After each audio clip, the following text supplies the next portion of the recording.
Assalamualaikum warahmatullahi wabarakatuh. Terima kasih saya ucapkan kepada Profesor Dr. Haji Soeharto, SHMA, selaku pembimbing pertama, dan Bapak Anas Malik, MA, SY, selaku pembimbing kedua. Dalam kesempatan ini, saya akan mempresentasikan proposal saya dengan judul Analisis Determinan Intelektual Kapital, Efisiensi Biaya terhadap Profitabilitas dengan Pendekatan IB Faiz dalam Perspektif Ekonomi Islam pada Bush yang terdaftar di JII pada tahun 2016 sampai tahun 2021. Sebelum lanjut, izinkan saya memperkenalkan diri. Nama saya Restarentika Maharani, NPM 1851020088, Perbankan Syariah kelas A. Perbankan Syariah adalah bagian dari sektor jasa keuangan yang dalam aktivitasnya, khususnya produk, akad, serta layanannya, bertumbuh pada prinsip kehati-hatian. Juga harus mematuhi prinsip syariah. Dalam perbankan syariah sangatlah penting untuk menjaga kinerja yang baik. Sumber utama penciptaan suatu kinerja bisnis, nilai, dan keunggulan suatu instansi yang kompetitif dapat disebut sebagai intelektual kapital, di mana intelektual kapital terdiri dari 3 komponen, yaitu human capital, struktur, serta customer capital. Pengukuran yang dilakukan untuk mengukur intelektual kapital yaitu salah satunya dengan mengukur efisiensi dari nilai tambah yang dihasilkan oleh kemampuan intelektual perusahaan, atau yang sering disebut sebagai faiz TN. Adapun sistem keuangan perbankan syariah menjadi hal penting untuk terciptanya sistem keuangan yang baik. Efisiensi menjadi salah satu parameter kinerja perbankan yang secara teoritis mendasari seluruh kinerja perusahaan. Kemampuan memaksimalkan input yang tersedia untuk menghasilkan output yang tinggi merupakan kinerja yang diharapkan. Pada perbankan, maka kondisi bagaimana mendapatkan input yang ada dengan meminimalkan tingkat input. Untuk melihat ketidakefisiensian sebuah perbankan dapat diindikasikan tingkat output dan inputnya dengan menganalisis lebih lanjut faktor-faktor penyebabnya. Beberapa hal yang menjadi latar belakang dalam penelitian ini yaitu bahwasanya terjadinya fluktuasi dari tingkat rasio profitabilitas dengan rasio yang digunakan yaitu ROA.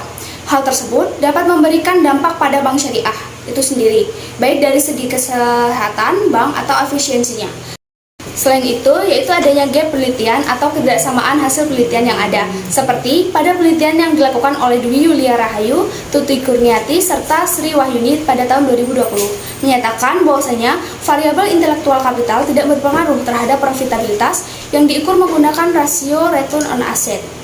Hal ini bertolak belakang dengan hasil penelitian yang dilakukan oleh Holilov dan Wirman, yang menyatakan variabel intelektual kapital dengan menggunakan pendekatan IB Faiz TN berpengaruh positif dan signifikan terhadap variabel. Selanjutnya yaitu rumusan masalah. Yang pertama, apakah analisis determinan intelektual kapital berpengaruh terhadap profitabilitas dengan pendekatan IB Faiz TN? Yang kedua, apakah efisiensi biaya berpengaruh terhadap profitabilitas dengan pendekatan IB Faiz TN? Dan yang terakhir, apakah analisis determinan intelektual kapital dan efisiensi biaya mempunyai pengaruh terhadap profitabilitas dengan pendekatan IB Faiz TN dikaji dalam perspektif ekonomi Islam? Selanjutnya yaitu kajian teori. Profitabilitas dapat disebut sebagai sebuah keuntungan, di mana dalam ekonomi Islam keuntungan tidak hanya dilihat dari materi saja, akan tetapi dilihat dari orientasinya ke akhirat. Keuntungan di sini harus sesuai dengan syariat Islam yang ada.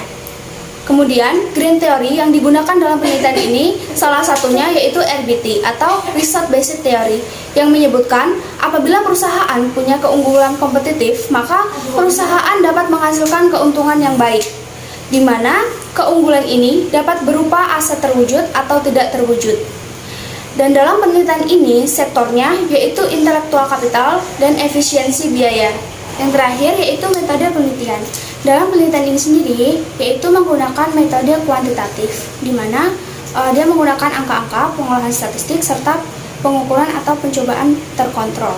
Data yang digunakan yaitu menggunakan data sekunder yang bersumber dari laporan keuangan Bank Umum Syariah periode 2016 sampai 2020. Metode analisis data yang digunakan yang pertama uji asumsi klasik, analisis regresi berganda, dan yang terakhir uji hipotesis. Sekian penyampaian yang telah saya lakukan. Bila ada salah kata saya mohon maaf dan saya akhiri. Wassalamualaikum warahmatullahi wabarakatuh.